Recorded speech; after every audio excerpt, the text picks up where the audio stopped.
Cet homme que tu vois à l'écran, c'est grâce à lui qu'on ne s'est pas fait humilier hier soir face à l'Angleterre. Car oui, la France a encaissé 6 buts, mais à la pause, on a été mené 4-0. Notre défense était complètement morte, et Dayot Upamecano n'avait même pas commencé le match. Il entre à la mi-temps, et sur sa première véritable intervention, il arrache le ballon à Watkins.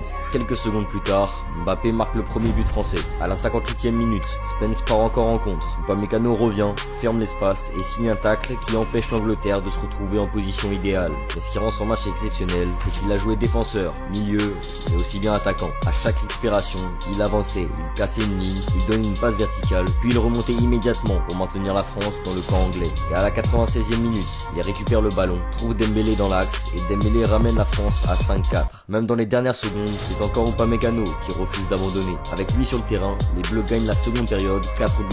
Le média L'équipe lui met 8 sur 10, salue ses interventions, son leadership et sa rage de ne pas perdre. Pour moi, ce match confirme une chose: Upamecano fait partie des meilleurs défenseurs du monde actuellement. Sans lui, il n'y a pas de remontée, il n'y a pas 4 buts français, et l'addition aurait probablement été beaucoup plus salée. Alors soyons honnêtes, s'il avait commencé le match, est-ce que l'Angleterre en mettait vraiment 4 avant la pause? Si vous voulez plus de vidéos sur le foot, n'hésitez pas à vous abonner les gars.